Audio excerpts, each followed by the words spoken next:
モットチャンネルをご視聴いただいてありがとうございます。モットです。今回はジグソーテーブル、それも超シンプルなジグソーテーブルを制作しました。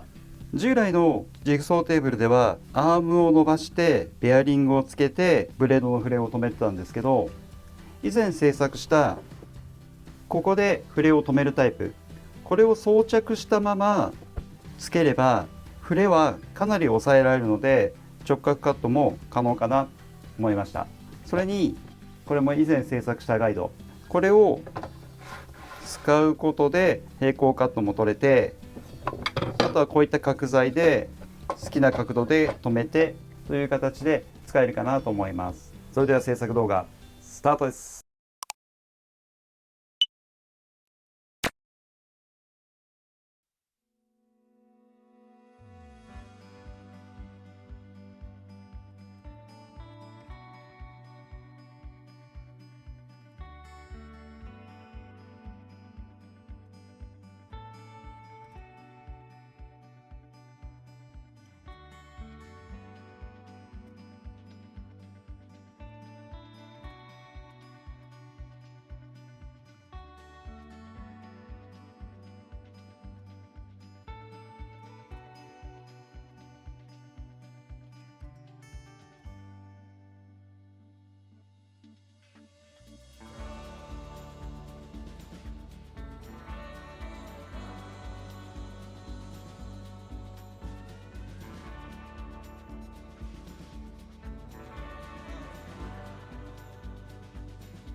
いかがだったでしょうか。途中の音声が取れなくて、大変申し訳なかったんですけど、今回のシンプルジグソーテーブルを制作しました。収納もしやすくコンパクトにできるので、あとはいろんなガイドとかを使って拡張性を増やしていけば、シンプルなこのジグソーテーブルでも十分活用できるんじゃないかなと思います。よろしかったら参考にしてみてください。